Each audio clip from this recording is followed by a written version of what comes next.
What's really good, everybody? This is Nathan Allebach, and welcome to the podcast where we get into people's stories and go down a bunch of rabbit holes about what's really good in the world. Today's guest is my friend Kai Corniel. Kai is a songwriter that goes by the name Lunamores, which I cannot say right because I lack the accent skills. And we met through the local music scene a few years ago. She is someone who has one of those voices that just immediately captivates a room, which is what I personally look for in a performer. You know how some people like feel-good music or something really technical or whatever it might be? Well, I love when a song just hits me with every deep emotion like a freight train, and that's what Kai's music does. In the past, we've hung out and done some shows together, but we never really sat down and talked for any length of time, so we jumped right into her story growing up with this episode.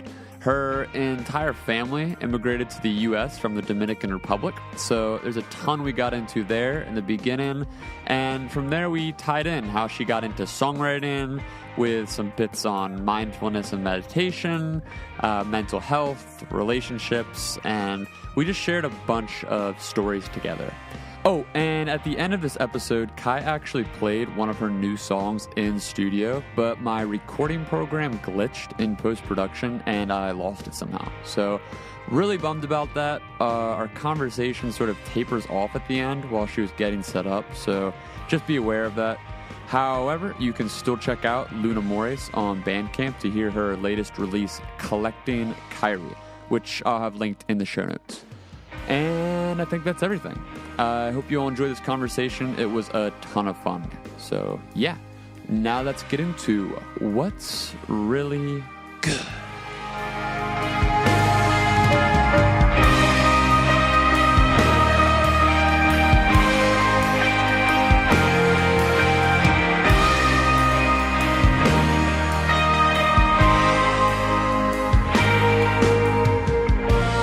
And we're live. Kai, thank you for coming on the podcast. Of course. Thank you for having me. We finally did it. We're finally hanging out. Yes. After one failed attempt. Yes, it was just one. Just one. It was just one. And I'm actually, this is funny. I must comment on like right before you said, and we're live, I was like calm, cool, collected, and feeling fine. And then you know that thing, like right when you hit record, you're like, everything okay, changes. Gotta perform. So, I mean, we have quote unquote known each other for a few years, but we don't really know each other at all. It's just through songwriting and mutual friends. So yeah, I'm excited to jump into this and get to know more about where you're coming from, who you are, what you do, all the good stuff. So just to give people some backstory, like a starting point, I mean, what was it like growing up for you, and what got you initially into songwriting? So growing up, my parents actually are from the Dominican Republic, and my entire family is all from there. So that's, I guess, where it starts pretty much. So were they first generation immigrants then? Yes, okay. They were, yes. So I'm first generation born here in America. Wow. And I was born in Washington Heights in Manhattan, and that's like the place that Dominicans go to when they come here from Dominican Republic. They move to Washington Heights. Cool. So I started there, and I grew up there. I lived there until I was about 12. And my whole life, my family just threw parties just because it was fun to dance and fun to have music around. And, like, it's always just a celebration. That's, like, kind of like what I was brought up around, a lot of love, a lot of celebration. And I always was drawn to music, but I was going to, like, fast forward to 17 right then. Because, like, 17 is when I started to play music, actually. Right. So it was a while. So I grew up in New York, and I didn't really get super into music until I was about 14 when my cousin Jerry showed me Radiohead, and I was like, what is this? Right. You know, like, after I heard Creep, you know, like, everything other than Creep. And not to hate on that song at all, but it's just the one that everybody knows. It's the most normal. It's the most normal, for sure. And Radiohead just has so many, they're not afraid to try out different things. Yeah. And each time it's amazing. You know, that for me makes an incredible band.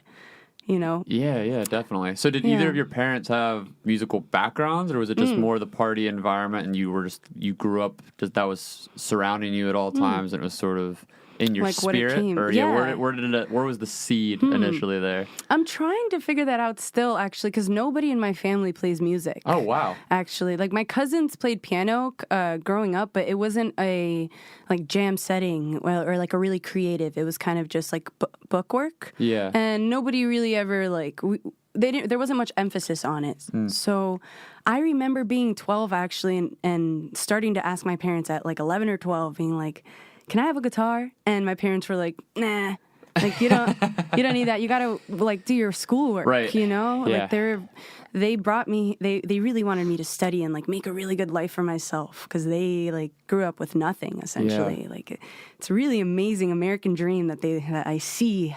Like my parents are like living proof that like the American dream happened. So what was their story? Just to kind of go back a little sure. bit, like how much of it do you know, and like how much has that impacted you and your outlook? Ooh, that's a really incredible question. Yeah, I know a decent amount of both my parents' stories. My mom was born.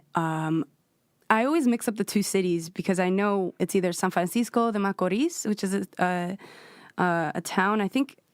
I know they lived up in the mountains. Like they lived on a farm essentially in the mountains. Wow. Both of them. I'm not sure exactly where, but I know they lived with a bunch of people. Like my dad had 8 brothers and sisters and like 4 sisters, and 8 brothers, 4 sisters. Jeez. And my mom has 6 sisters. They're hard to keep track of. Yeah, that's a lot of people. 4 brothers. And they would sleep, like their living situation was a room about this size. And what would you say this is like? This room is like maybe, I don't know, like 9 by 12. 9 by 12. That would be like one room for the siblings. What? You know?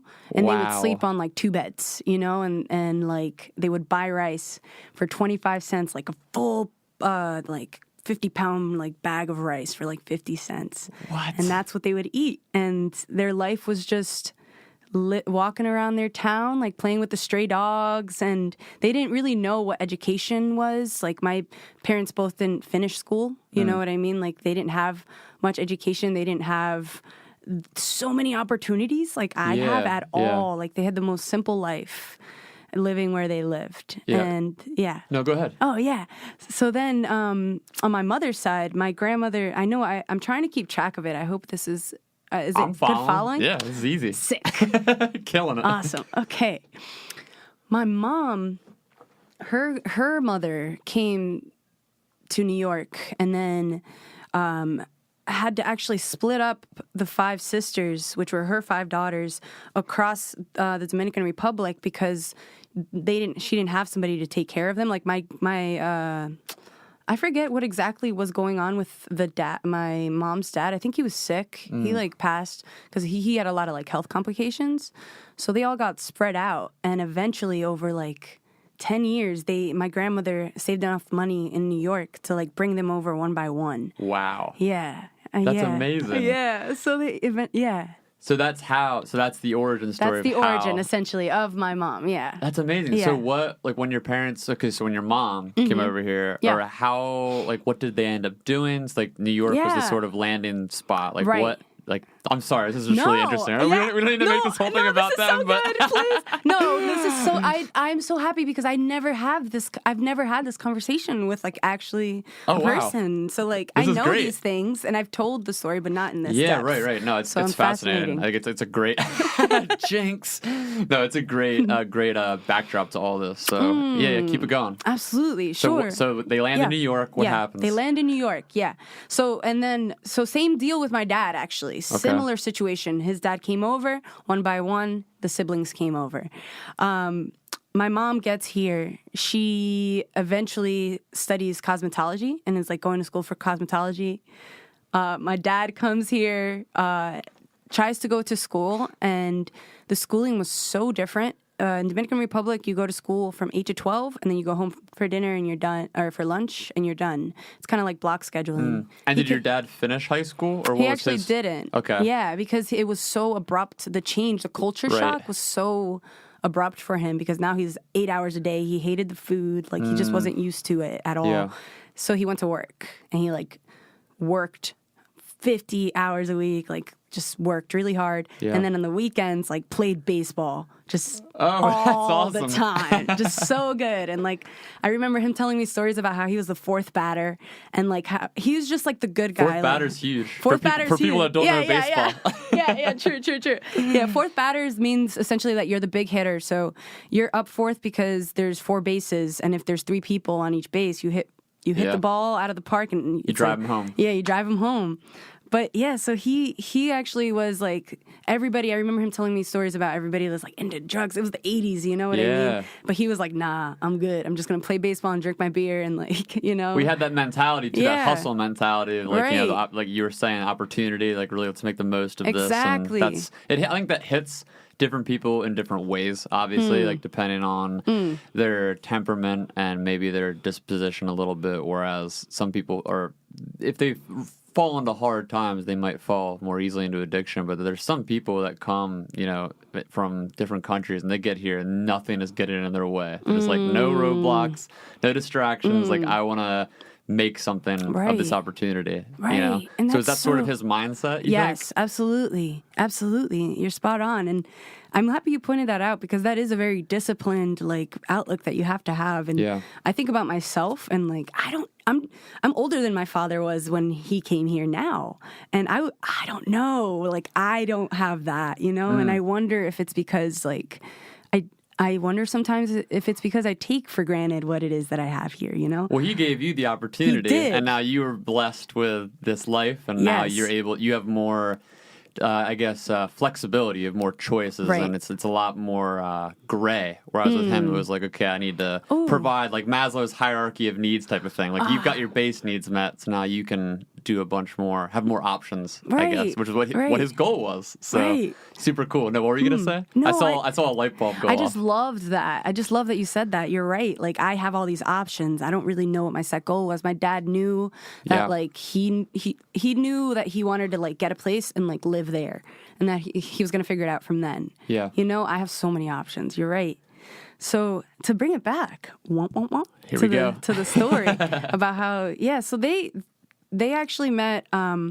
My dad's childhood best friend came here and was dating my mom's sister, and she brought my mom along, and my dad actually has blue eyes. He's my skin tone. I'm like a caramel color. Yeah, and my dad has blue eyes, so she saw his blue eyes and swooned, and it was weird because my dad like worked with my mom's other sister, it turned out, and like my mom went to school as a little kid with my dad's brother. Oh, that's crazy. And there was just so many ties when they met that like when their families came together, they were like, I know you from back home. Like, what are you doing here? Why are you my family now? That is so crazy. So what was that community like for them in New York? Do you know, like, how was it a large, you said, like, they all moved to that spot in New York, so it was, like, a large community up there? Yeah, absolutely. Like, everybody knew each other. Like, there were certain streets, like, I remember it was, like, 125th to, like, 175th or 76th, and, like,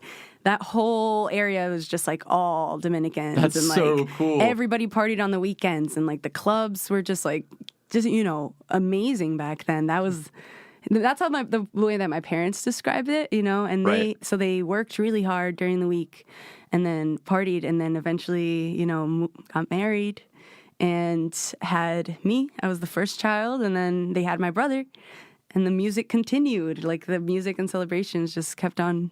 It is so crazy to think about how that part of their lives somehow weaved itself into your DNA in this way that you became a songwriter then. Yes. Right? Yes. Because you're saying it didn't really exist, or at least, you know, in a prominent manner in past generations, and this is like a very prominent part of who you are. Right. So it's super interesting. Right.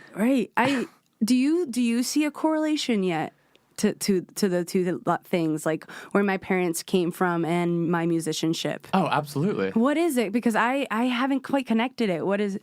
Well, I think it's a lot to do with storytelling, right? I mean, like, okay, so when it comes to when you're an artist, you come from a place like you want to share something with the world about an internal experience that you have. And for certain people, they latch on to really emotional gripes. Like, there's certain people who, your Elliott Smith types, like they're very temperamental, and maybe there's some like mental health issues involved, but like whatever it is, it's more prone to being emotional. So when it comes to breakups and depression and anxiety, and these are the things that sort of you lasso that artistic part of yourself around, and then that comes out in songwriting. Whereas I think for other people, it comes out in different experiences. You know, like for me, like what got me into songwriting was more the experience of just growing up in a church community and breaking away from that. And through that, I think, like through that entire experience for me, there was definitely pieces of my dad's story, my mom's story, and his dad's and their parents' stories that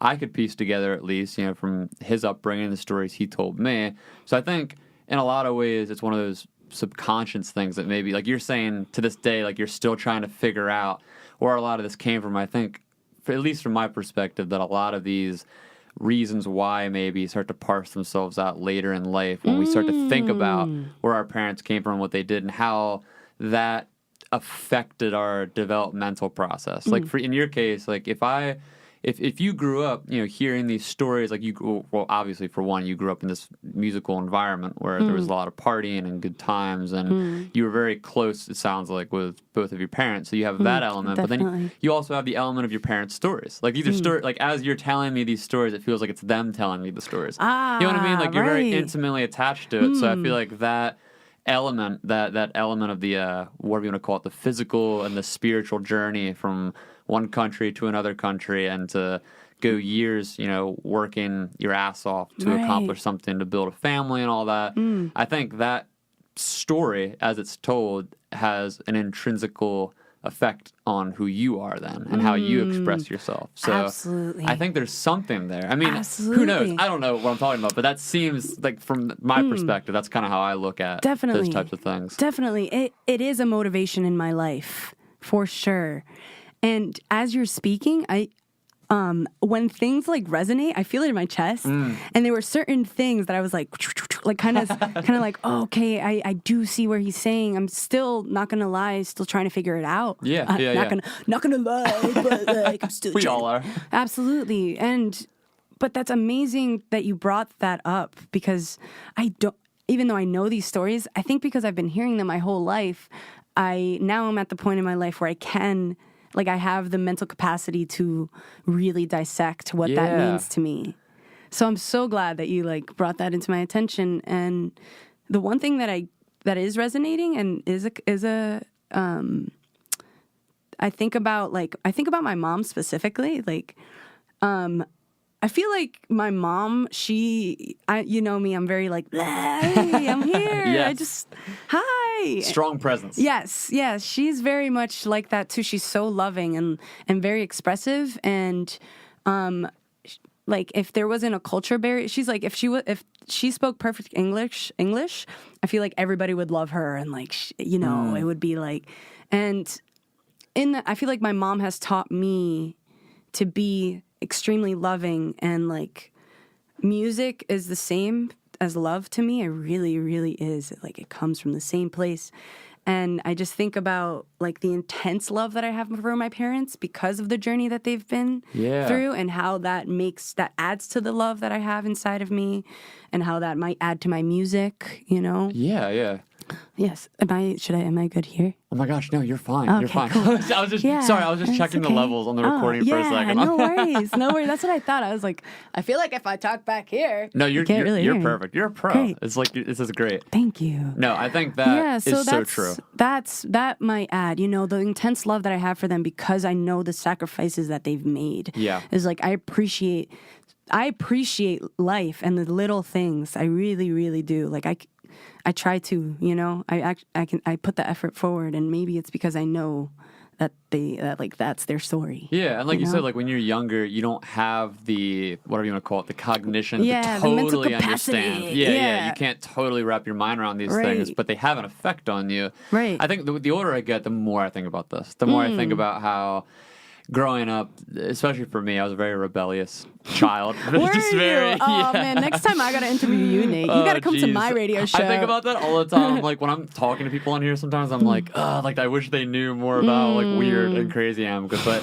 you know, context is everything. But I think about it more because from being rebellious and wild and all that growing up, I was very judgmental of my parents in a way where like in my teen years when I was going through just like a departing from certain beliefs and certain structures, and I was just really critical of the religion that I was raised in. I was really critical of the politics that my parents were into, and I kind of went through this phase of deconstructing who I was at that time. So because of that, it's taken me years now to kind of come back around and reconstruct those parts of who I was, and in the process, I'm starting to realize how much of who my parents were and are as people is in me. Things that, you know what I mean? Yes, things I do know what you mean. Things that were so annoying to me or upset me or angered me or whatever it was growing up, and I didn't have the lens to see it at the time. And now that I'm older, I see it, and I'm starting to understand more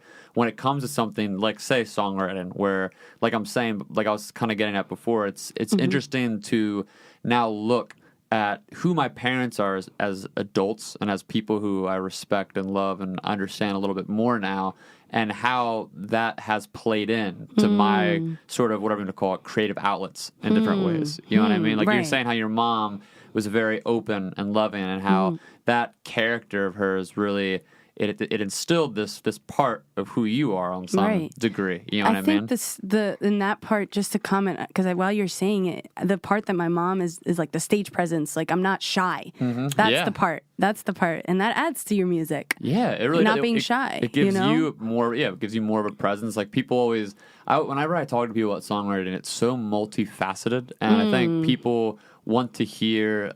Here's like a 5-step program, or here's some tips to become better, but really there's so many different elements. It's not just being good at writing lyrics, it's not just being good at writing melody. You have to be, just as a person, you have to be very for lack of a better word, memorable. Like you have to create something about yourself. That's a good word, actually. That's a really good word. Like how do you stand out? Like how do you get people's attention? How do you retain an audience's attention when you're playing? Like is it how you move? Like there's some I have a friend named Bruno who's in this band, or he's not in I don't think he's active with this band anymore, but it was called Former Bell.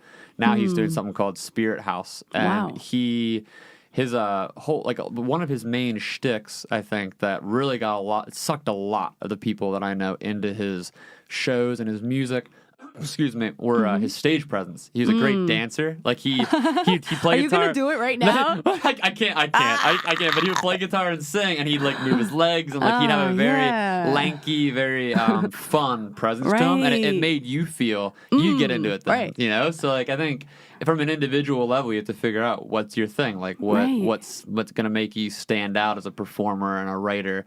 And all that, Very, very, very, very true. Very true. As you were saying that, I was thinking about all the musicians that I know who, like, aren't that good at, like, all right, I put good in quotes, when I put good, like, in general, like, it's not typically good at guitar or vocals or melody, but they're so fun to watch. Yes. Like, oh, man. Do you know Nate Marks, by any chance? I don't think so. Nate Marks, like, puts Christmas lights around him. That's awesome. And just like spazzes out, but he's playing like really fast licks. He's like, and he like licks his hand and slaps the back of his guitar. Oh my God. But he's not too pleasant to listen to, but he's so fun. He like screams into the mic, Yeah. But he's great. He's got it. He's memorable. That's it. And I get in these conversations around different styles, too, because when I was growing up, I was really into metal and hardcore music, which is something now.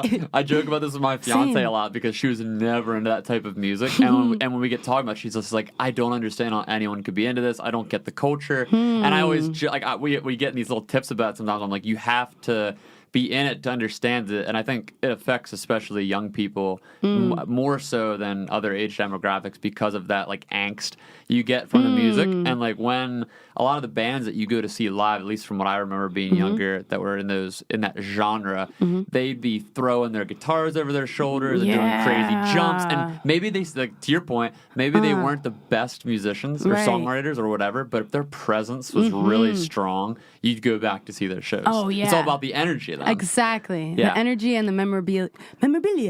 Would that make sense in this context? Yeah, exactly. Totally. Yeah, okay, cool. Totally. I love metal, by the way. Metal's great. I love metal. Oh man, I'm in the pit. Really? You're in the pit? Oh yeah.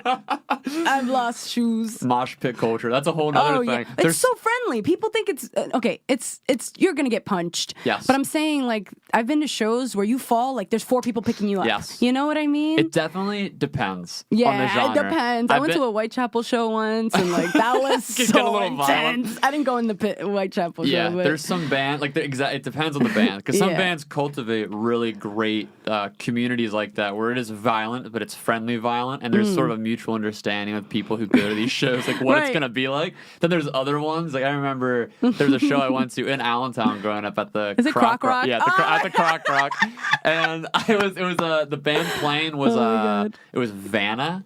There's just like a hardcore, like whatever, post-hardcore band, whatever you want to call it, and I was down in the pit, and it was like one of those like shows that lasted all day. It was a Saturday. It was like a 12-hour show, or 8-hour show, whatever it was. Yeah, I know you know what I mean? Like 12 bands totally play. Know what you mean. Yeah, so I'm there all day, loving it. It's a great time, like moshing around, but it's a pretty violent pit. Like the people there are not your friendly. Right, they're gonna punch you in the gut. They're gonna hit you. Yeah. And I remember when Vanna was playing, there was this guy in front of me. He was huge. He was probably like 300 pounds, and I'm standing behind this guy right at the end of the pit. You know, like it circles out, so you're kind of like waiting, like, oh, is the pit gonna open up? Wait, are you on the edge? Yeah, I'm on the edge. I'm on the edge. So I'm standing behind this guy. So the pit starts to open up, and without any like body motion signaling, this guy swings backwards and punches me in the head, and I'm wearing one of those. I was wearing, because I was a hardcore kid, I was wearing one of those like fitted Philly caps. You know what I mean?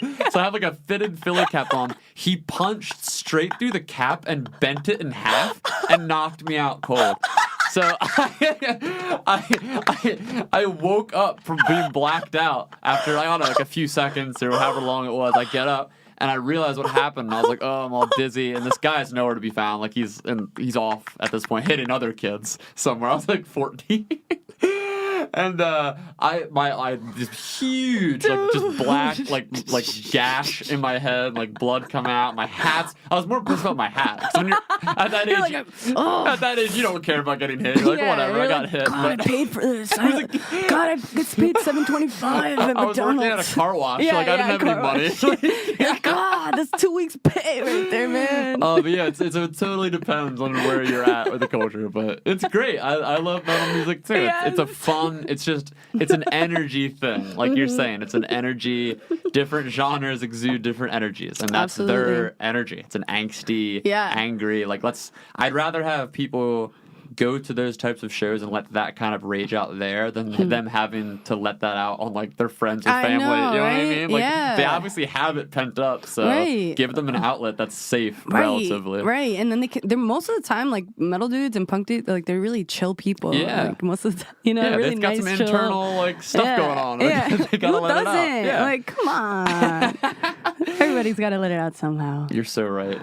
So just to swing it back a little bit, I love that tangent. Don't worry. But so your project right now, you're still going by Lunamores, right? I am, yes. So Lunamores, one word. So what is the origins behind that? Lunamores, yeah. So when I first started playing music, to fast forward, so my parents, I was asking them for a guitar, and they never got one for me. That sounds so mean, but it's fine. No, it makes total sense. Yeah, they just didn't, that wasn't part of the plan. So when I was 17, I asked my uncle. I was like, I really want a guitar. And he was like, oh, I have one. And it's actually that guitar that's right there that I still play. She's pointing to the corner of the room just for people to... right. It's the guitar that I still play now. It's the guitar that I still use to record. It's I love this guitar. It's a classical acoustic guitar. Just the nylon strings. I fell in love with it. I started playing, And then I started playing at 17. At 19, I did my first open mic, and I fell in love with it. I just assumed. I didn't know people played covers. Like, I assumed that everybody was writing originals. Right. Isn't that weird? Right. Right? It's like amazing how naive, how naivety can be like when you don't. Yeah, it just opens up so many doors sometimes. Like when you don't know, like because when you go in with a certain framework, then you're kind of trapped in that, right, mindset. Yeah, you know the walls, like you know what it means, you know how to structure it, or when you've been in the scene. But I didn't know, so I started writing original songs, and I'm like, well, if I'm writing songs, I need a name, and I really can't remember exactly where Lunamores came from, but I remember I just liked the sound, and I thought I always liked the name Luna. That's what it was. I always thought Luna would be a perfect name for like my child, like my future child. It's a beautiful name, right? Luna. It's beautiful, and I think I just attached the word love. So amor is love in Spanish, and Luna is moon, and Lunamores is like amores is like loves. Like the loves, and Luna is like, so it's like, it pretty much means moon love, but it's just a really pretty way of saying it. I love that. Lunamores.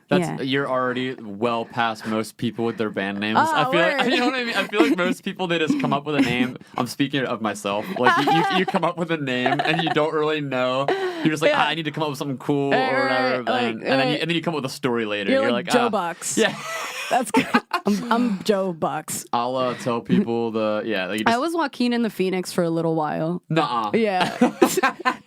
If that makes you feel better. I totally get that. Yeah. I think everybody goes through that phase. Like there's a friend of mine's band is Broseph Gordon-Levitt. Yes. So you know them? Yeah. Like I played as Joaquin in the Phoenix. Alex and I, when we're together. Oh, that's my partner. Out. Yeah. When we play together, we're Joaquin in the Phoenix. So did you play with them? No, but that's where I met them. Okay. Yes. That's so funny. I know. Crazy. Small world. Names are hilarious. So I had no idea that so with Lunamores being one word, I would not have put together that more was amor. It's like are you bilingual? Sí, yo hablo español. Oh, get out of here. Fue mi primera lengua. So it was my first language. Yes. That's so great. High five to language. Did you have any, like when you were growing up in your community, did you have friends like obviously in New York you must have, like was it your first language or what was? It was because my parents came from Dominican Republic, and so everybody in my family spoke Spanish. My mom, my dad, that's how they raised me, speaking Spanish in the house. And then my aunts, my uncles, my cousins, everybody did. I started learning English a little sooner because I have older cousins who I would play with who were already learning English in school. That's how you do it. Yeah. You got to get them young, right? And that's the key time to do it. Exactly. I took bilingual classes in kindergarten and first grade, and then I was so good by first grade. So I was like 7 that second grade I advanced to full English. Then I was like good. That's insane. It's the older I get, the more abstract something like that sounds to me. You think about when you're in first grade. It is insane how young kids are so apt to learning a language. Oh my God! Which right now I feel like when I was in high school, I took Spanish 1 through 3, and as soon as I graduated high school, I forgot all of it. Like, you know what I mean? And I hadn't even gone to Honduras. Like I had visited Honduras 12 times over the course of years. You still don't know anything. No, like when I go down there, I knew so I would go down once a year. So when I was in school learning Spanish, I had at least a feel for it. It wasn't out of my memory, you know what I mean? But as soon as I graduated high school, that piece of my brain just is gone. It's completely decimated. And I hate it. Like, I seriously hate it so much. It packed up its bag one day. It was like, okay, Nate, you're not using me anymore. I'm gonna go. Perfect expression of my memory. Ya me voy. Adios. Just wait. It wouldn't have even said that because I didn't know. I didn't know how to say that, but it was just, it was so bad. That's hilarious. And I feel like just in general, my memory is very poor. Like I'm somebody, I take in way too much information on a day-to-day basis. And they say, like in the past, before written language and everything, like people had much better memories because it was all spoken tradition. So you had to remember what much more. Whereas like as soon as you could start to write, I mean, I think this was a pretty common trope with philosophers where like people were worried that once the common people could write, memory would be out the door, like the verbal, like the spoken traditions. Wow. You know what I mean? So that's for me. I'm like the final result of that at this point of mankind, where I am on the computer all day, reading different things, different articles. My brain is in a million scattered places. Yeah. Like it's very rare that I'm in one. Like a setting like this is great to learn how to communicate, and when you're reading a book, it's great because you're sitting with a singular focus on the book. But if you're just like on your computer and your phone, like I am all day with my job, it's just like blue light, just like a lot of blue light. Exactly, and like it's so bad for memory. Yeah, you know? you're right. You get like bits and pieces of it, and then that's it. It's terrible. Because it's for me, it's the physicality of it. You're like experiencing like this. Yes. Like you can punch it, you can like, you know, you can feel it, you can smell it, you know, like if you're experiencing it, you're not really experiencing a screen. Like, I wanted to comment on that. Like, one thing that I've been thinking about lately is like that exact thought, and like mindfulness and meditation and like taking space really has been helping my memory at least, you know, it just when I am retaining all of that information, it's slower. It's like I like feel it coming. It's not just like whoa. It's just like okay, cool. It like more feels like that. You know what I mean? Like, yeah, and like for people who don't know, I mean, my like I want to get your take on this. Like my perception of mindfulness when I hear people talking about this in the space is that it's sort of your ability to observe that you're observant, basically. You know what I mean? It's kind of like being able to sit back from what you're doing and where you are and just focus on your breath and almost be able to take yourself out of the equation and just be still and, you know, get, like, it could be whether it's focusing, you almost want to get to the point of focusing that you're not, you're just in the space. You're no longer having to think, because as soon as, if you're not used to meditating on any level, you get distracted within seconds. You know, if you're trying to meditate, you start thinking about your breath, and then you start thinking, oh wait, I'm breathing a little funny, and then you go, oh wait, what did I just eat? And then you're like, oh wait, what do I have to be tonight? And then before you know it, you're spiraled. You're spiraled out of control. Yes. So you have to keep doing it and getting better. Just right, like, really, that's the practice. Like bringing, like noticing that you're like trailing off, and bringing yourself back. And you you keep getting better. Exactly each time. You know, it's so cool to see as well. Like, because I know I have chatter in my head. Everybody has chatter in your head when you're moving around life. Like, it's when you're there by yourself. Like, what kind of thoughts come through your head, and do you pay attention to them? Because it's really important, and mindfulness helps with that a lot. And I think you nailed it on the head when you said be still. Like, that's, in my opinion, like be still is equivalent to mindfulness. Just be still, because we're just always moving. Yeah. Because we want to like be the best that we want to be if we care, you know what I mean, about ourselves. Like, that's at least where I'm coming from. Yeah. You know? No, I'm with you. And I think we're all so addicted to just being busy. Like everybody just wants, and it's hard too, because I think a lot of people, even including myself sometimes, I mean, a lot of the people who I listen to or follow on a daily basis are big into mindfulness or meditation. So it's not a foreign concept to me. But even for myself, it's hard to practice. It's hard to practice, and it's hard to even pick out in my mind the realisticness of it. Because I think on a day-to-day basis, even if I'm in my apartment, you know, there's cars driving by, there's cell phones going off, there's my neighbors. It's very hard to find a space to get away from the noise and the busyness. Especially, you know, if you're like me, I have so many things I need to get done on a daily basis. Yeah, you know, like, it's like, I do too. I know what you mean. You're jumping into this project, and it's like, oh, I got this coming up this weekend I got to think about, or I got to practice for this gig, or I got this going on, and before you know it, you're just lost in the sauce, and then you're no good. And then you're no good because if you're too lost in that busyness, then you really can't be your best self in any of these situations that need your attention. Right, you know? Right. Yeah. That's why I totally relate with that. I'm constantly on the move.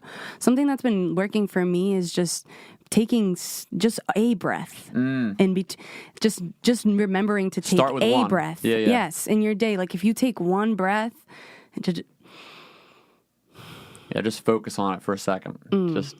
Like That shit is good. Can I curse on here? So good. Yeah, of course. Okay, I wasn't sure. I like held back earlier. I was going to say hell, and I said her. Oh my God. I was like, what the her?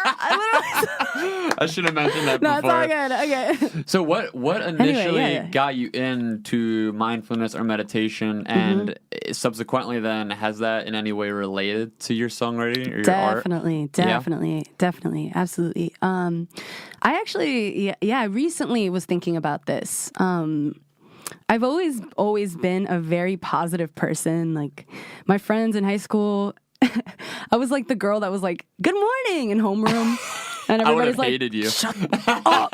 Like you suck." Yeah. And I'm like, "Hey, you're just like, whatever. I'm ready for my day. Let's go." You know what I mean? Like I was always that way. So I always was like addicted to being like having a good time and like being happy, and like I didn't think about it. It just always came really like, it was always fun for me to be bubbly. So in the beginning, when I started thinking, like after I got out of high school, I like started talking to people more deeply and like learning about myself a little more and asking yourself the big life questions. Like we all do. Yeah, you do that, and then you dream about getting in a van and moving to California like a hippie, and like that was where I was. And like when you're in that mentality, my spirituality was more like it felt, when I was younger, it just felt like I'm just going to try my best to be happy. And like, that's what my spirituality is. Yeah. But as I'm getting older and as I really learn about it,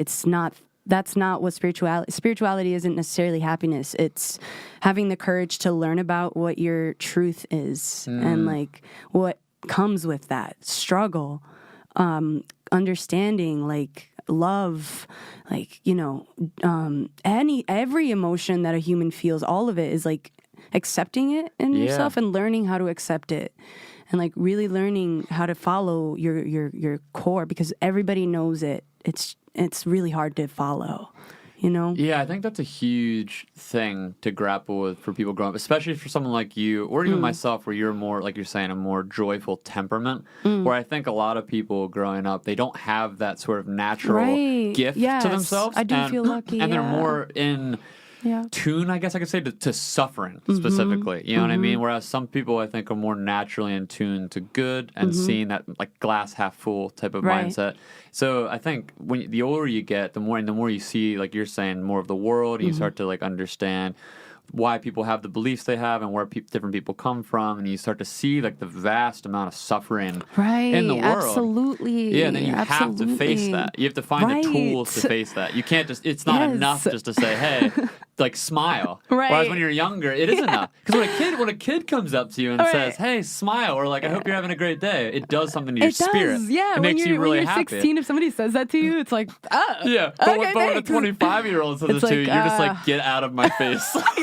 I heard this 18 times, like before 8 a.m. Like, you know what I mean? Like, it doesn't become as genuine. You don't feel it as genuinely, like unless the person is saying it genuinely. Yeah, because we throw it around so much. Like, how are you doing? Fine.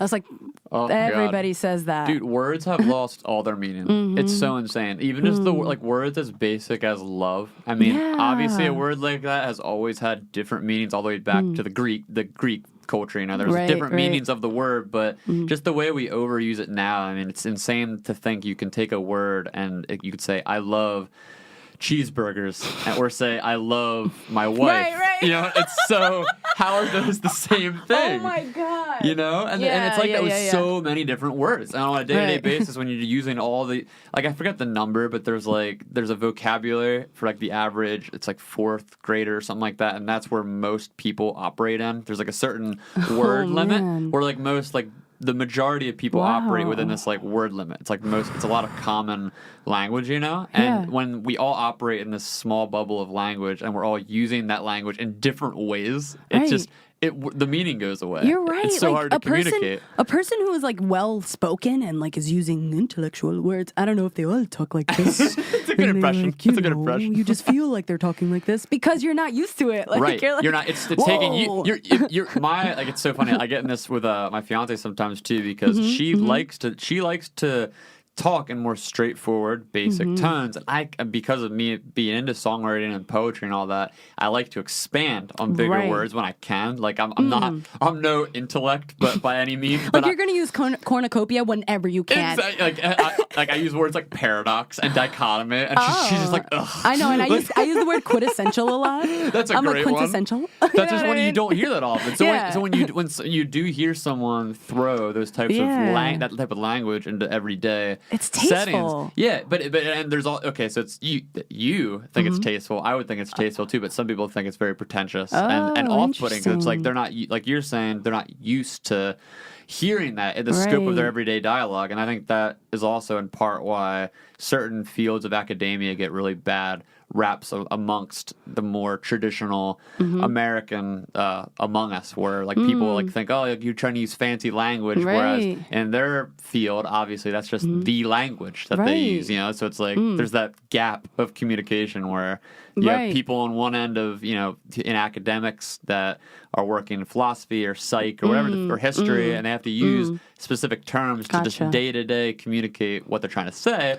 And then you have people in like your just average Joe Schmo suburb or rural area, and they're just saying like the same few hundred words every day. So when they brush up against someone like that, it's immediate like, oh, you're just being pretentious, or or like I don't understand, so like that scares me, so I don't know how to react, and this feels safe to be like, stop, get away, put up the blind, exactly. So that's why it stays in that 80%. You said, it's something fourth grade. No, we need somebody to fact check, but it's something. That is it is something outrageous. I forget the exact numbers, but it is something like it's a very small amount of words, and it's a very high percentage of people that are in that category. Right. So it's super bizarre. Like language it's how we communicate, but nowadays it's really, really hard to communicate anything meaningful in that way. Yes. So like, have you thought about this within your writing in any context? Like, within my music writing. Yes, like when you write lyrics and all that. Like, do you think about this? Yeah, absolutely. Like I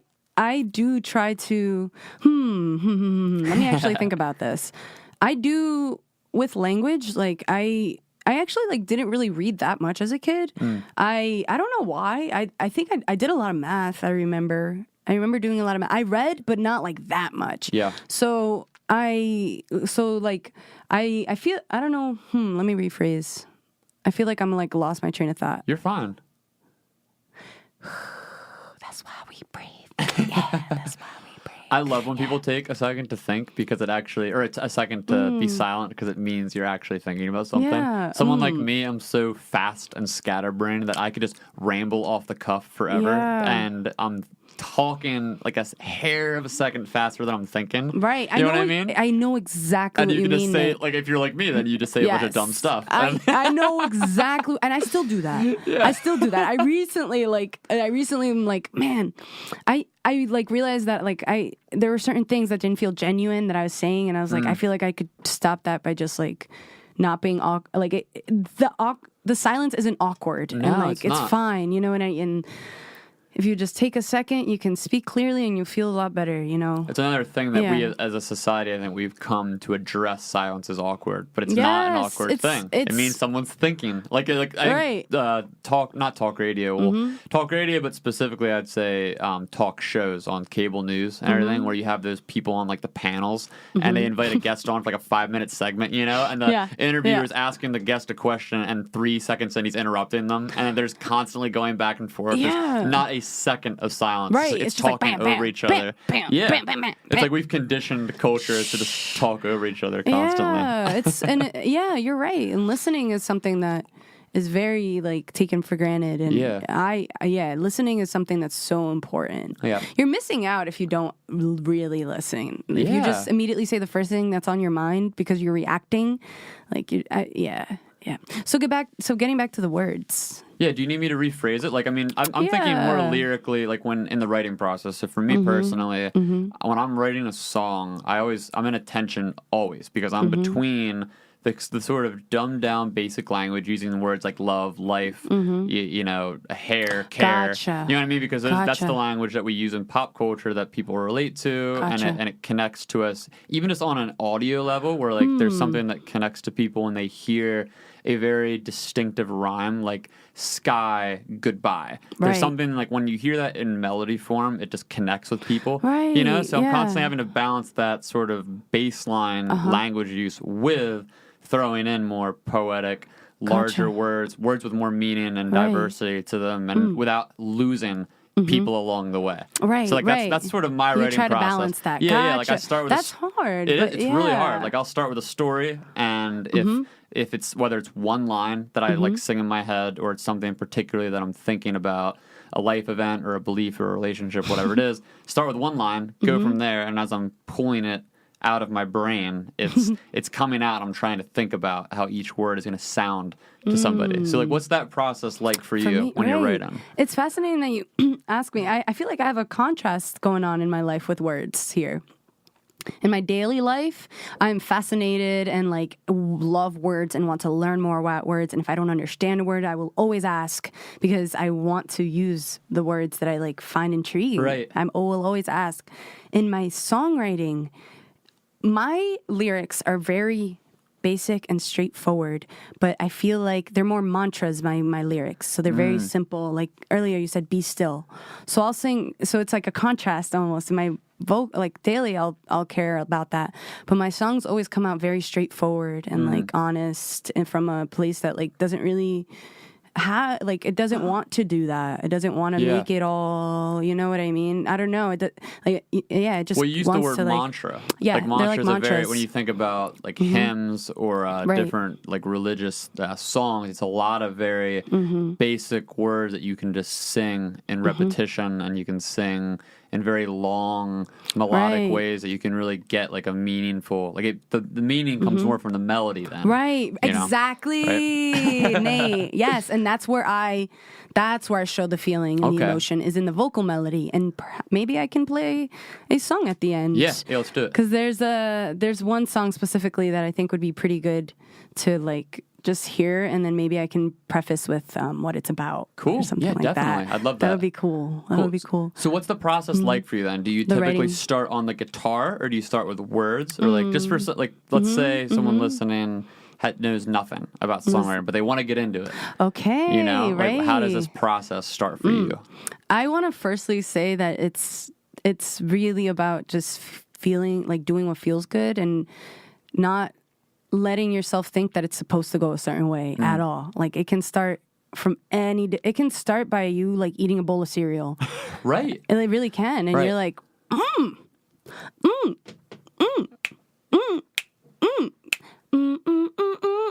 whatever, you know, that's a song, and you like that melody, and you go back to your guitar and you play. I personally always pick up my guitar and find chords first. I find chords that I find really, I play a lot of open and dissonant chords.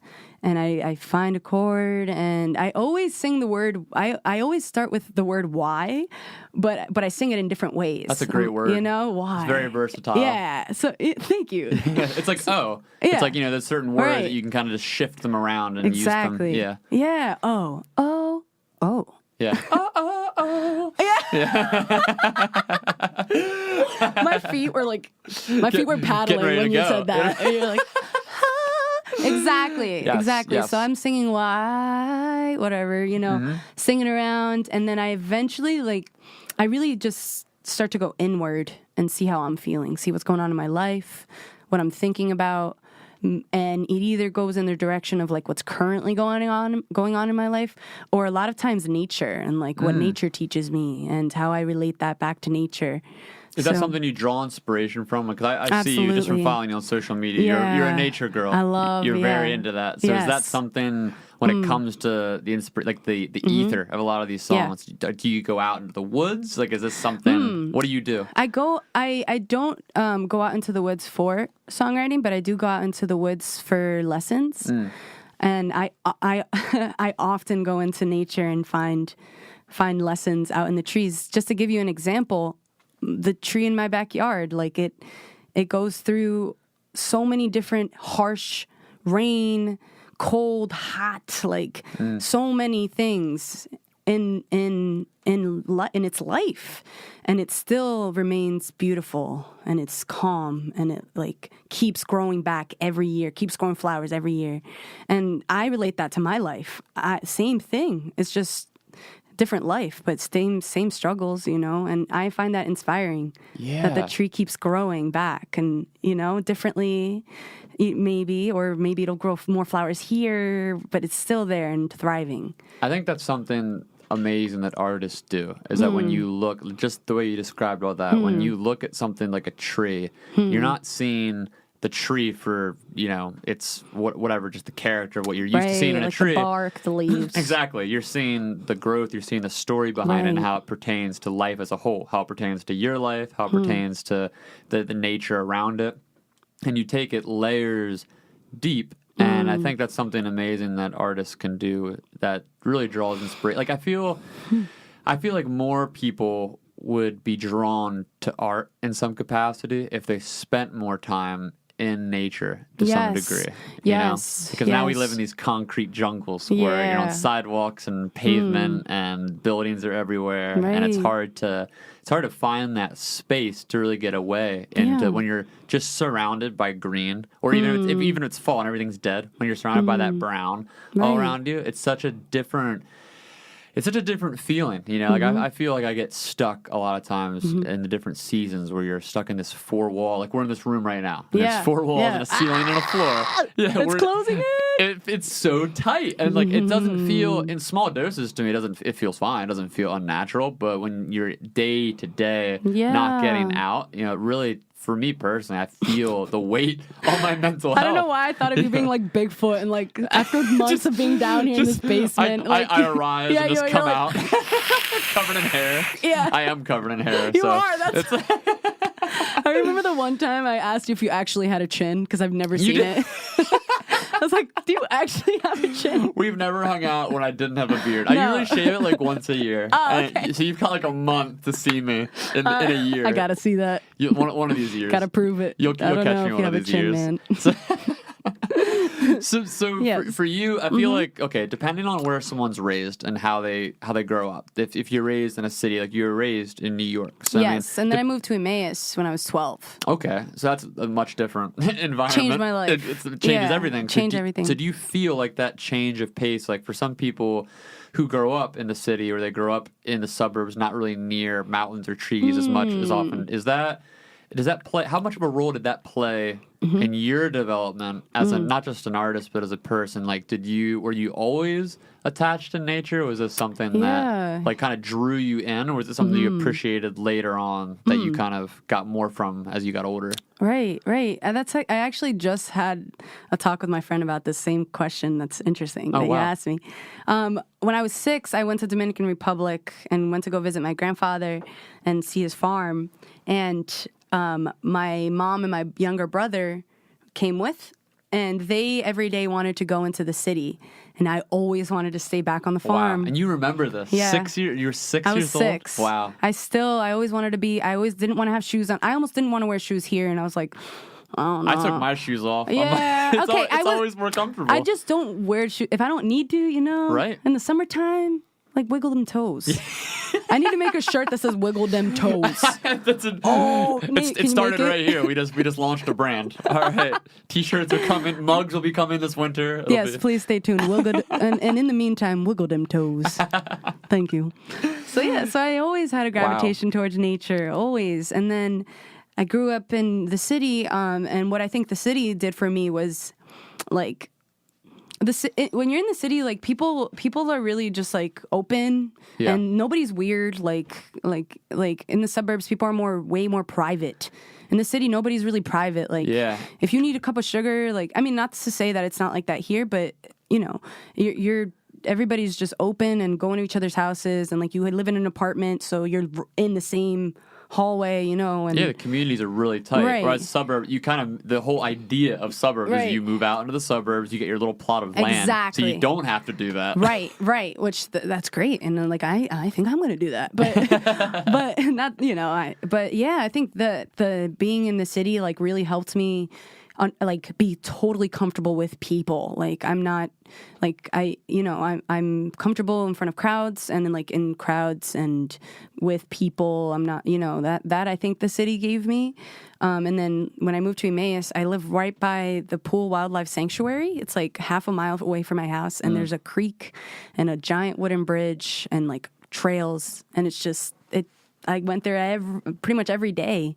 Wow. And it was just so good. And I fell in love. It's so wild to think how you had that sort of best of both worlds upbringing, or you had that city upbringing. Because I feel exactly, depending on your stage of life and how you grow up, that really shapes who you're going to be in a lot of ways. It's not talked about a lot, but if you're raised in a city, chances are you're going to want to stay in a city or move to another city. Whereas if you're raised in the woods, chances are you're going to want to stay in the woods. But you kind of had both of that experience and how it shaped you in those different ways. That's really crazy. Right. And I can live in a city. Like now you can. I could. I wouldn't. I'm used to like the traffic and all of that. And you're so right. Like that's like a thank you, parents. Right. Like, thank you for that, because I'm not scared to live in any type of environment. Like I'm not. It doesn't scare.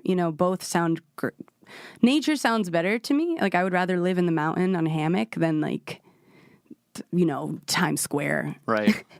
I think once you get that taste as an adult, once you get that taste of having the freedom to visit nature whenever you feel, if it's in your backyard or if it's a few miles away or whatever it might be, then it's hard to let that go. Unless you're someone with that hustle mindset. Like there's certain people who they need to be in a city because whether it's their career or whatever it is, that's just they have to be around a lot of people and jobs and busyness, and that's they like that lifestyle. Right. They like the city that doesn't sleep. Exactly. That's them. They live for that, Yeah, but I think especially nowadays in the age of sort of just this perpetual anxiety that we all I know. Why does nobody talk about it? I don't know. Like, what is this? Mental health is just out of control, and everybody has depression or anxiety or some kind of disorder, like a lot of new ones that no one really even understands what they are. So I think as an adult, when you do get that taste of getting out of these systems that we're talking about, it's hard to let that go then, because it is like a therapy.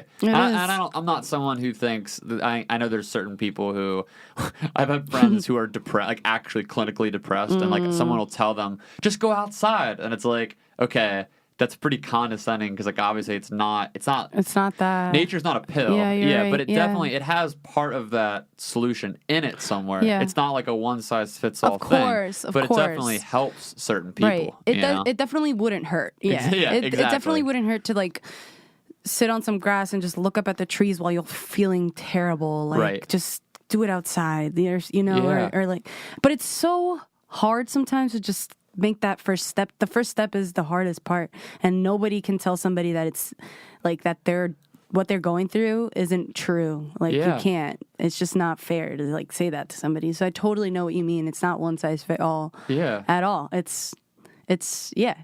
And even for me, like I feel at this point in my life, I have a pretty good grip on my mental health. So I feel like on a day-to-day basis, I'm not scrambling like I was a few years ago, where I was in the trenches of like panic disorder and having bad anxiety. So even right now, where life feels decent, if I go home from work on, say, like tonight, it's Tuesday. So if I go home on a Tuesday and I have, say, 5, 6, 7 hours before I'm going to go to sleep, I'm not. It's hard to get me to out onto like the trail. Yeah, you know what I mean. And I'm in that good state of mind. So you take that to someone who's struggling with something. You just add layers and layers onto how difficult it is just to get off your couch sometimes. Right. You know. Right. Yeah. So it's so multifaceted. It's not just your diet. It's not just your sleep. It's not just your job. It's not just your heart, whatever it is. It's all these things sort of wrapped up in this crazy bundle that's different for everybody. And it's really,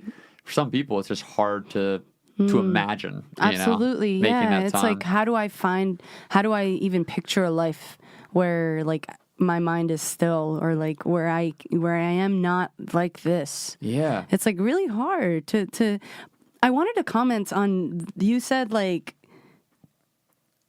a couple years ago, it was like panic attack, anxiety, and now it's like you got a good grip on it. I that's a kind of a beautiful process, I feel like, because I've gone through the same thing. Like a couple years ago. Oh wow! I like, once I turned 20, that's when I like the soul searching like really started. Quarter and that life is hard. crisis. Yeah, it's so hard. Like, and I wasn't trusting myself who I was, but I feel like when you go through something like that, you come out of that so wise and like you've learned because you've gone through the mud. Like you did it, and like it's so important for us to go through that. And like for me it helped because I tried to remember, like tell myself that I'm like, man, like I know this sucks, but like I'm gonna try to learn from it. Maybe I'll learn from it, type of feeling. I always have a weird time even like telling this story and explaining my feelings on it because it's wrapped up in thinking about everybody else's stories in this way. And I think so for myself, a lot of what I went through was trauma-induced, and the process of me going through that, it was long, and it was I describe it as literal hell, because for me, when I was going through the anxiety and the panic disorder, it was a daily thing where I would get these long-standing panic attacks, like multiple times a day. There was not like a moment of peace. Like I'd get the peace right after it would subside for like an hour maybe, or like a couple hours, whatever it was. Then it'd come right back, and it was that every day for almost a year. So, and I lost like 35 pounds, and had to I lost the relation. I had to break up with the girl I was with because I wasn't a functioning person. I dropped out of school. I had to quit my job. Well, they wanted to keep me on, but I had to literally like explain to them, you don't get it. Like I can't. I physically cannot be here. Like it was super devastating because I hadn't experienced something like that. And this was a couple years ago? Yeah, this was 2012. 2012, so for me going through that process and coming out, which I don't need to, it's a long story, but like from getting out of that process, it's great. And today, however many 6 years later, I feel better, and it's I have that story to share with people. But a lot of the people that I do share the story with are still in that space, and it's really hard for me to get into that with them on some level because for some people it takes their whole life to get through it. You know, like I kind of had this really privileged, like lucky position where it only lasted a couple years for me. And I still have the tremors. It's not like I'm healed and I'm 100%. I still deal with this on a semi-regular basis, and it comes out in different ways. But when it comes to how the day-to-day effect debilitated me, you know what I mean? That part of my life at least is over. Debilitation, that's a good word. Right? Yeah, and like that debilitation affects some people for decades. You know? So it's like when I get into talking to some people about this, it's like really strange to, I guess, step outside of my own perspective and think, okay, yes, like I do believe, like when I'm explaining to other people, I have to think there's light at the end of the tunnel. You have to have hope. Like there has to be some string of hope along the way, but it's also, I don't want to ever come off like, oh, this worked for me, it's going to work for you. Right, you know what I mean? So you want to be extra, you have to be very careful. Yes. So like, what was it like for you though? I'm interested to hear, like you said it was around 20 this happened. Yeah, so right around 20. What spun this on, and how did you work through it? Yeah, sure. So I was 20 years old, and actually, like, it was my first serious relationship. This is where it always starts. Yeah, because they show you your bad sides, like, and your good sides, and they show you the sides that like I was a very, and not that I'm not laid back. I'm pretty laid back, honestly. But like back then, I didn't know he was my first boyfriend. I'm still actually with him now. It's Alex, my love. Shout out to Alex. Shout out to Alex, my love.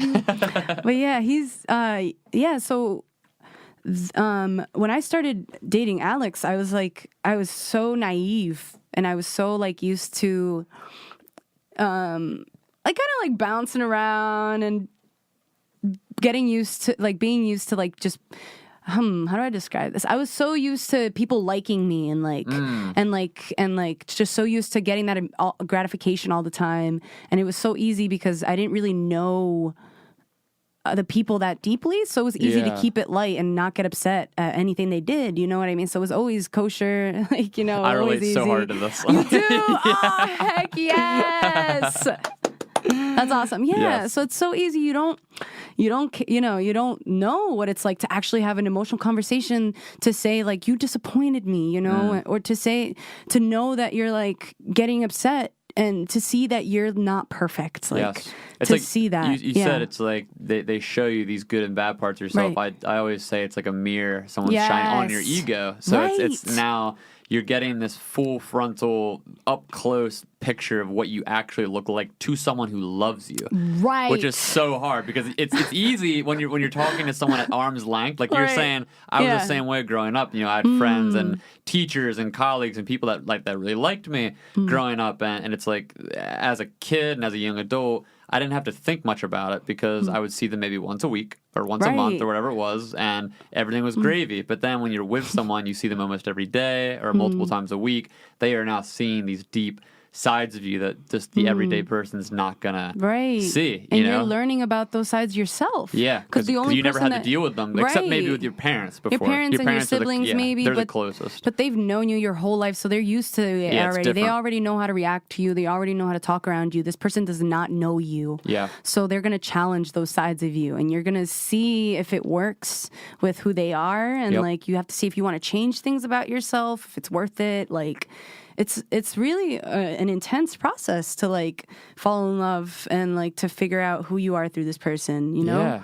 So my depression really came from, I felt like I relied a lot of my happiness on like the relationship, and I like put all of my energy into the relationship, and I wasn't focusing on myself anymore. So the Kai that was so independent and like didn't care about, becoming close with anybody is now spending so much time with this one person and is intertwined with this person and now does not know who she is. Oh. You know? Yes. So that's where my depression came from, essentially. That was like the core of it. So I started to really play guitar and really do some soul searching and not being afraid of having these conversations with Alex. Like, listen, this is what I'm feeling. Always being honest with myself, trying to... It's hard to think about, like, how exactly I did it because it's been, it's a constant process to continue to learn about yourself and accept yourself. But when it was like at its toughest, I definitely... like, I don't know, it's like the debilitating thing, Yeah. It's like I just feel so grateful that I had like my family and Alex to like push me through that and to always show me that there was still good, and I eventually started to believe that. I started to play more music, like I said, and I started to get like feel good inside myself because I was feeling good about what I was doing, and slowly, very, very slowly but surely, I started learning about where I wanted to go, who I wanted to be. I knew I loved people, so I want to be a therapist. I know I love sound healing, so I'll study sound healing. Wow. It was so. It happens kind of like the branches of a tree, really slowly when you're in that state. When you finally hit that bottom hole where you're like, I don't know who I am. I'm like totally intertwined here. This is not good. I'm like depending on this person. Yeah. I need to really not. That's so unfair for this person. They can do no right if I'm relying on them this heavily.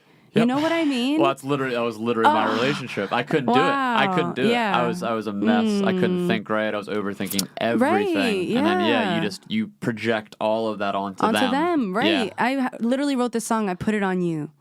Wow. Like, I literally wrote it's that all song. right there in the title. Yeah, I put it on you.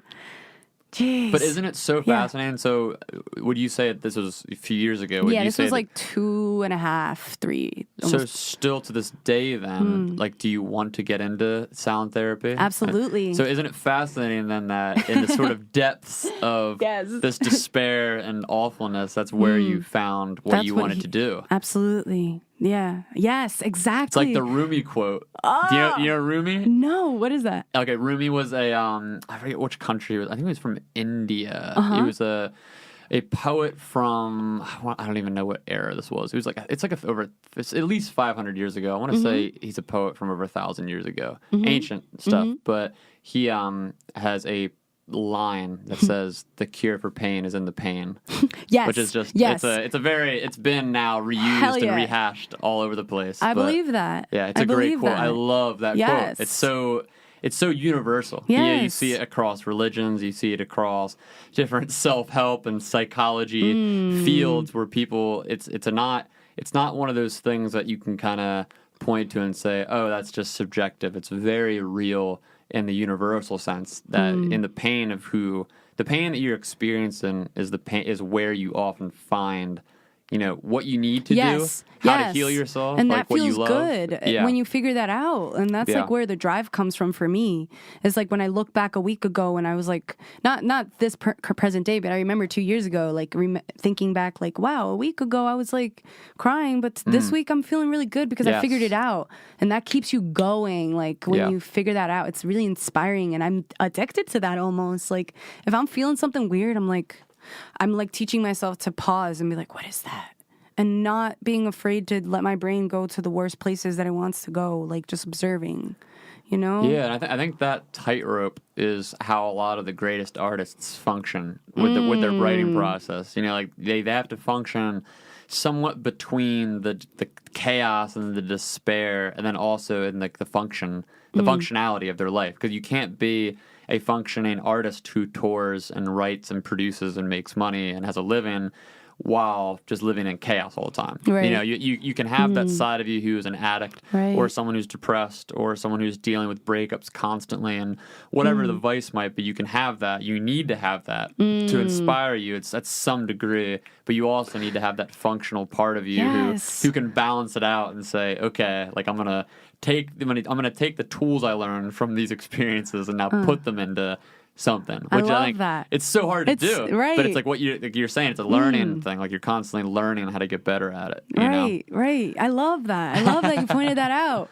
That's so cool. You're right. Like artists do have that, and they do have that. They go through that to like art out, like to art out, music out. You know what I mean? Whatever your art is, it could be cooking, whatever. Like you're right. It's like it is beautiful because it's so honest. Like happiness is totally honest too, absolutely. But like, it depends. I don't know if I want to say. It depends. It all depends. Yeah, it depends. Because I think sadness can be inauthentic too sometimes. Like it I know can. Yeah, you're right. There's people who, that's why I was thinking. There's some people who are really smart and they become very manipulative, and they're good at gaslighting other people or virtue signaling or using the sort of despair of their life to advance them in some social setting. Like I know certain people who can take their own depression or their own sadness to some level, and they are very aware of it. They're very aware of how to move within that, and they can use it to either, whether it's trick people into dating them, or you know what I mean, or to project it into the social sphere to get attention. You're very right. It becomes, and I don't say that to say, because sometimes people aren't fully aware that they're doing that, and sometimes they are. Like that's definitely a sliding scale, but it doesn't demean whatever the actual thing that is like tragically haunting them underneath, but it's still they know how to use it. You know what I mean? And some people use it for good, and some people use it for bad. There are some bad people. Yeah, there are some bad people out there. Yeah, I mean you see it all the time with scandals and like artists that like try to trick people and like and especially with like sex abuse scandals and all that. Like there's lots of people who they'll definitely publicly talk about their mental health issues and whatever they're going through, but then they'll also use that to sort of create this pit. Toxic sludge. Yes, just exactly. Oh my God! It pollutes the air. Right. Yeah, so it is tough because you do have to balance. Like you do have to balance. You can't just fall into the despair. You have to balance. Right. You have to know when to like snap out of it. You have to like know when to make moves, because it's so easy to just go days without making moves. Like you can do that. You're fine. Sit in it. Like stay in bed. You know what I mean? Yeah. Some people need to stay in bed for weeks. Some people need to stay in bed. Yeah. And like for me, like sometimes I like if I need to spend a day in my room, like just chilling, like I need to do that.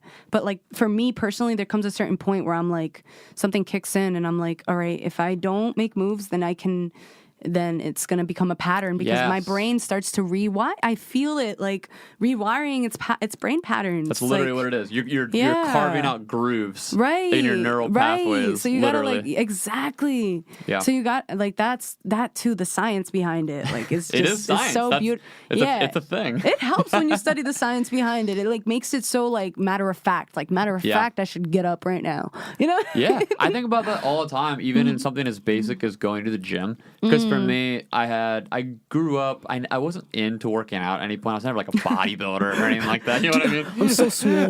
Getting swole Look at at the my gym, bro. calves. I actually just showed Nate my calves. Looking swole, bro. Thanks, man. I skate, you know. Gotta get it in. Gotta get the hustle in. But I mean, from growing up, in like high school at some point, I got going to the gym a couple times a week, and developing those patterns is what has helped me now 10 years later. If I fall into a slump, now I have the tools. Those neural pathways that you're talking about. Like if I never at any point got into the rhythm of working out, I wouldn't have a sort of a picture to go off of on like what that even looks like. I think there's some people who, whether it's addiction or whether it's, you know, a mental health, whatever it might be, people have their vices, and then when it comes to solutions, the solutions are so abstract that it's hard to even know where to begin. And then even if they start something, like say someone starts like a Weight Watchers program, or they start like doing CrossFit, and they do it for like a couple months, and they're so into it, then they fall off of it, and then they maybe won't do it for like another couple of years. And when they look back on that, they think, how did I even get into that? Because the pathways weren't fully developed. Whereas for me, I feel like I've gone through at least 4 to 5 points in my life over the course of different years and months where I got so into exercise.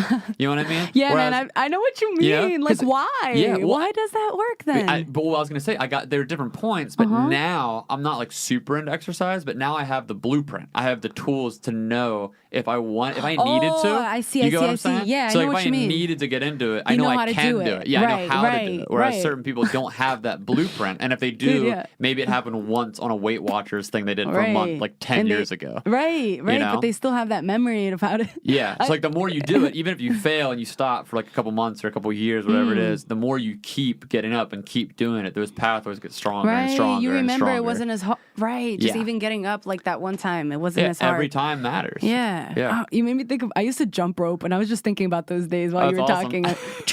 Like hustling, jump roping? Yeah. You do tricks? I used to do like crisscrossing, and I used to like go, I used to do some footwork. I wasn't crazy. That's awesome. I got into it for a little bit. It looks so cool when people do that. Right? I know. That's why I wanted to do it. I was like, whoa. Yep. I need to do that. I need to do that all over my neighborhood. That's amazing. So Kai, I want to pivot just a little bit. I'm interested to hear if you have anything to say on any of these topics, and if not, who cares? But when you look out into the sort of political and social and economical state that we're in as of 2018, and just how crazy different like the polarization is right now between different people groups, and how like we were talking about earlier, how people define words differently, and how like the language is really hard to use in day-to-day conversations. Do you see any specific social issue that hits home with you? I mean, like you got into it like a lot at the beginning about how like your family, they're immigrants to America. Like, are there specific issues that like really hit home that you think about on like a day-to-day basis, or do you try to get away from all that and focus on the art?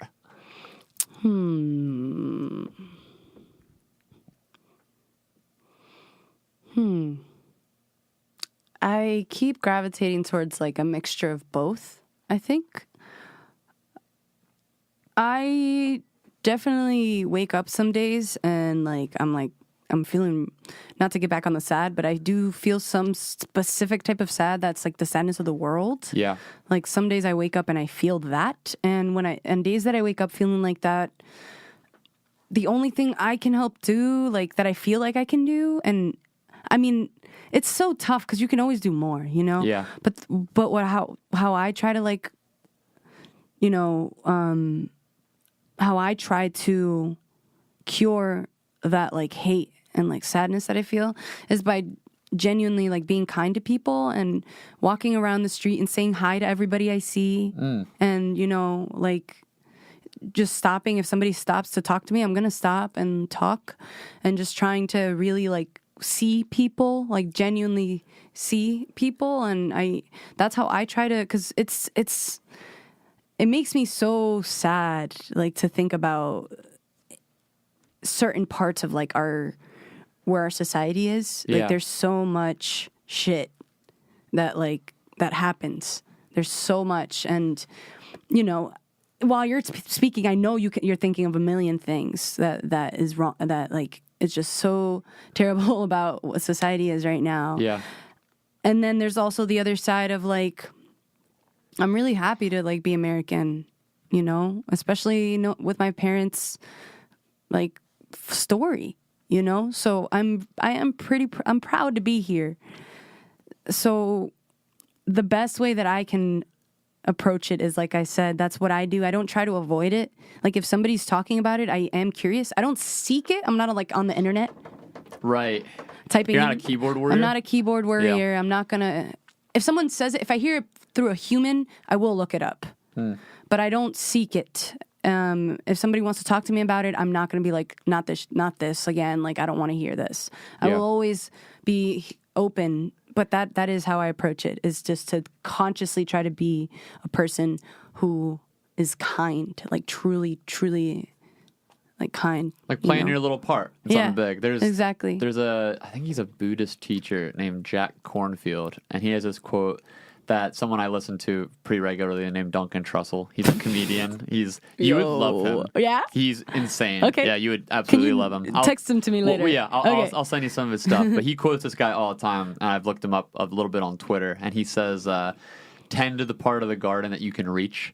And I love that quote, because it's just, you can't. Wow. It's so easy, especially on social media. And like I said, I'm on it every day for work. And it's so easy to get caught up in the mess of everything. And you have people from every angle of these different social and political divides coming after you. Like when you put yourself out there, people then come after you and they say, you need to focus more on this issue, or you need to focus more on that. Or if you don't say anything, then they say, well, you're so privileged that you're able to ignore it. Right. Like so sweeping it under the rug. Right? Exactly. So like I think for me, I look at it in a lot the same way you do, where you can take certain measures to have a social voice, but I think that's important to some degree. Like stick up for somebody if you see something, like Yeah, or stand up for something if there's an issue that's really close to you. But I think the most important thing is that day to day, person to person, how can you make little changes in the people around you? Right. Because you can't.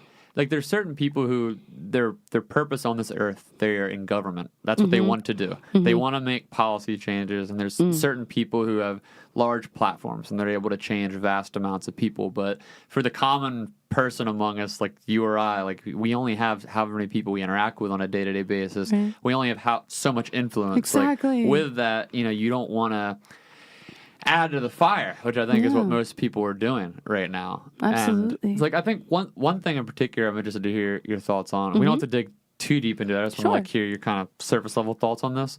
So I mean, one of the big dividing issues that the more people I talk to about all of this, that kind of always comes up, is this issue of identity politics, where there's people.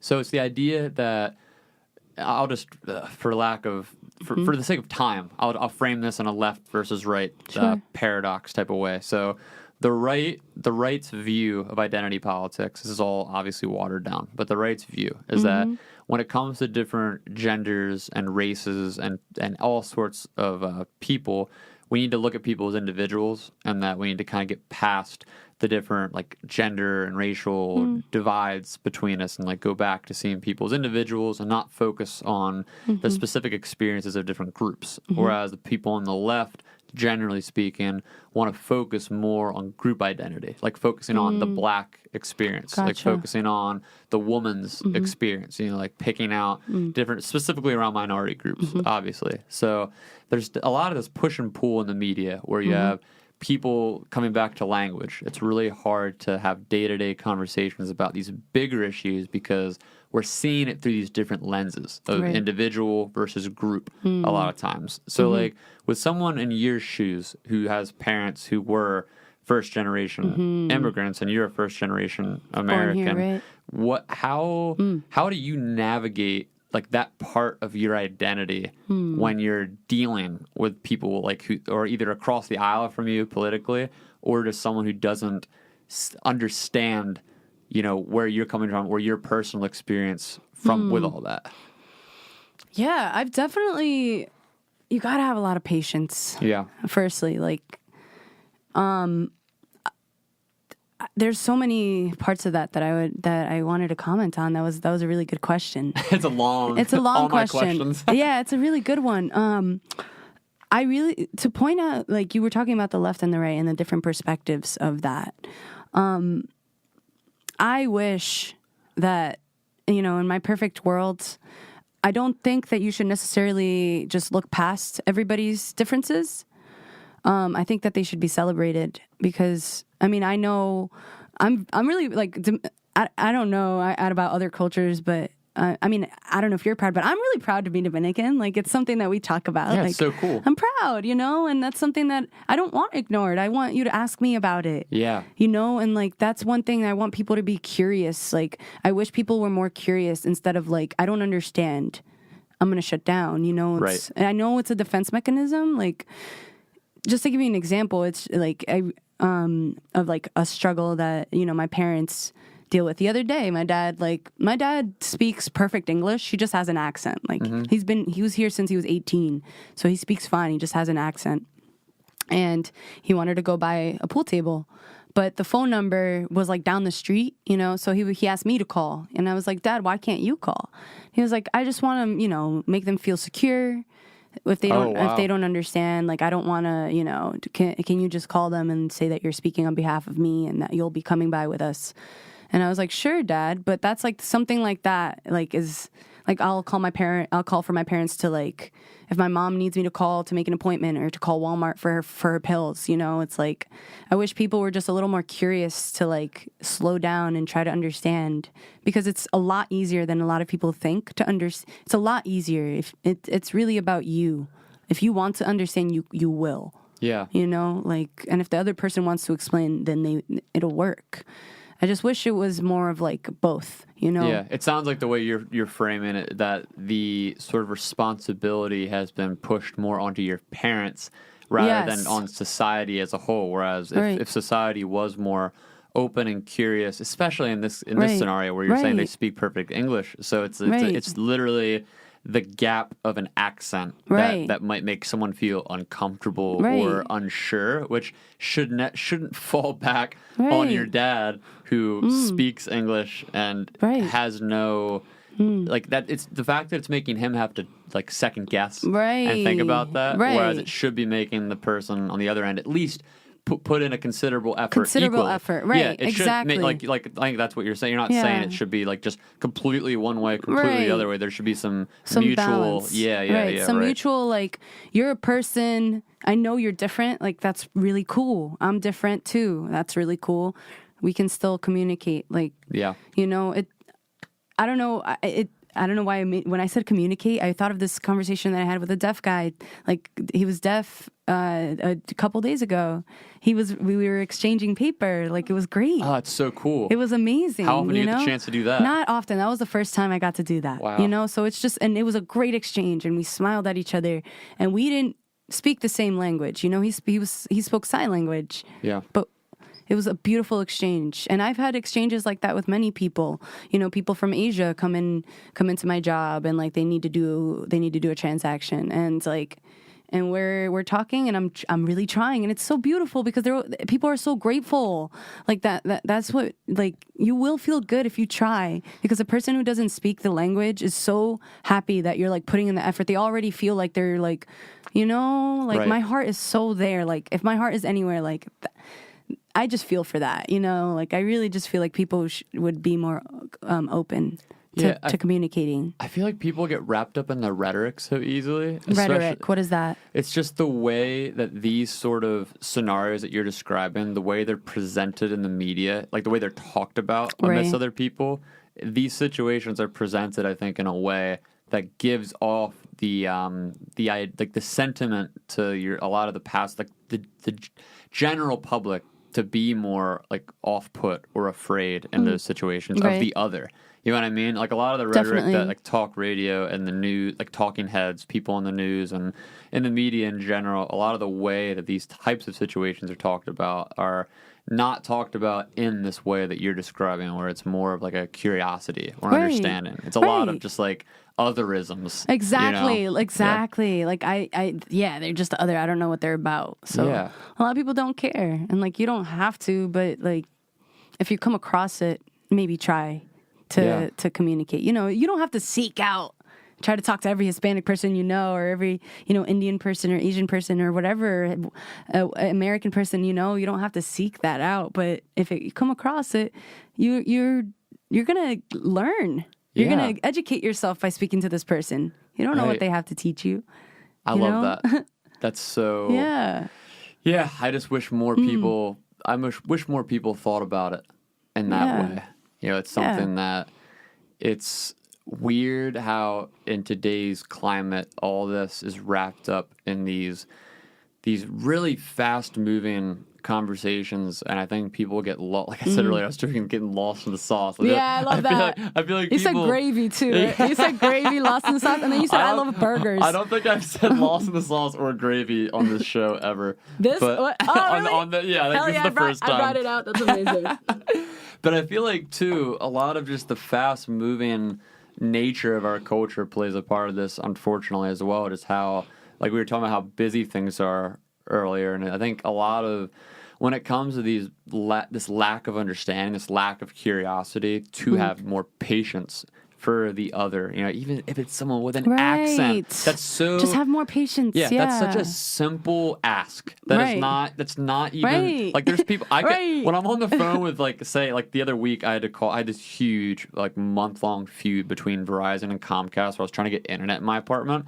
Long story, I won't bore you, but you know, like when you call customer service, you get people from like different countries or people that don't speak very good English. Even amidst those phone calls, I'm speaking with people who barely have a grasp on the language, and I'm able to understand. I'm forcing myself to like pay attention and to actually be like, okay, what is this person trying to say? And it's funny because of course I'm already frustrated in an instant like that because I'm dealing with this broken internet and this whole ordeal. So like, I'm frustrated, but I'm not gonna take the frustration out on the person in that They're regard. trying to help you. They're trying to help, and I think like it's subject to this entire notion of busyness where that's wrapped up then in all like I use internet for my job, so like day to day, like every minute counts for me. Like if I don't have internet, like I need that time because that's time very crucially spent for me. Whereas I think that's kind of how people operate on day to day. You know, they need when they're carving out time to go to Walmart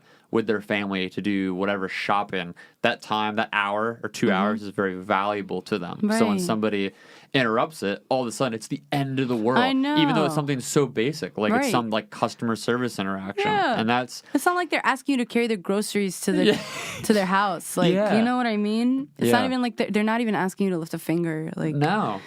But I think it's that whole idea of busyness, and it's like a consumerism thing. It's like everything is moving so fast, and it's a lot of you buy this, I pay for this. There's a lot of transactions, and it's fast moving in a way that when somebody throws a wrench in the gears, even if it's something so simple as that, it derails somebody's entire day, and that's so ridiculous. I feel a lot of empathy for people like that because it's like, you are letting that happen to yourself. You're like letting that little thing ruin your day. Like you have every moment to not.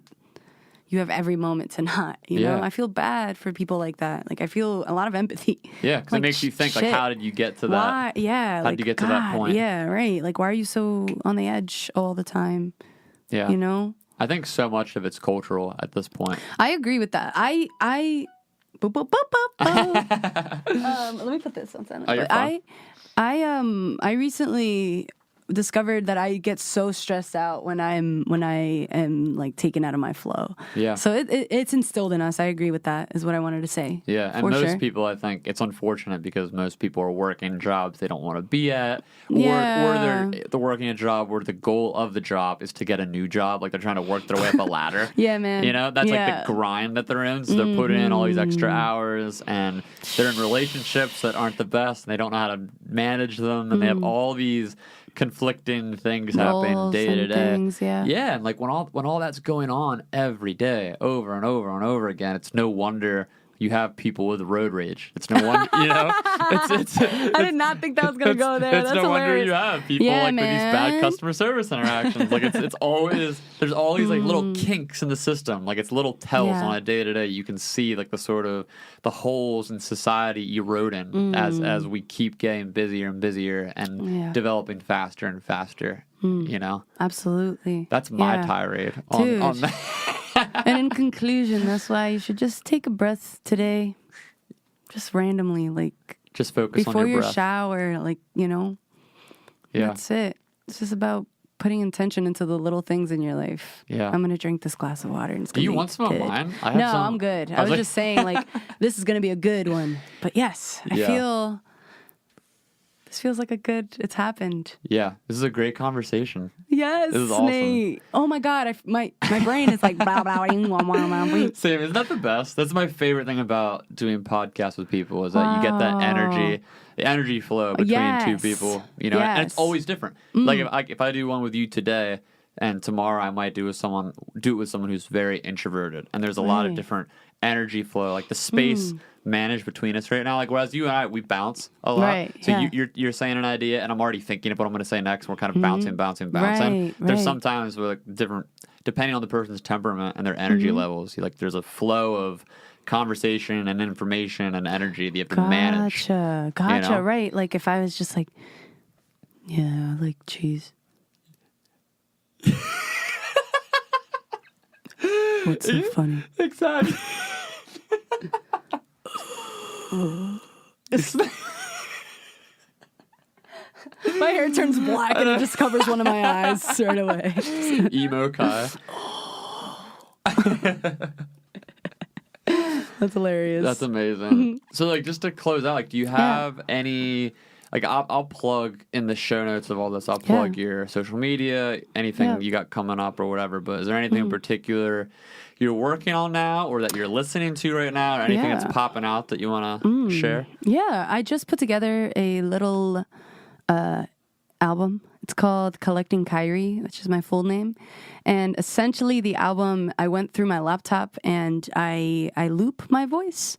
So if y'all don't know what looping means, is essentially like I'll sing a harmony, and then that harmony will keep going, the melody, and then on top of that I'll sing I'll sing a melody, la la la, and then that melody will keep looping, la la la la la la la, and then I'll harmonize on top of that, la la la la, and then it'll be all stacked together, and it'll create a beautiful thing.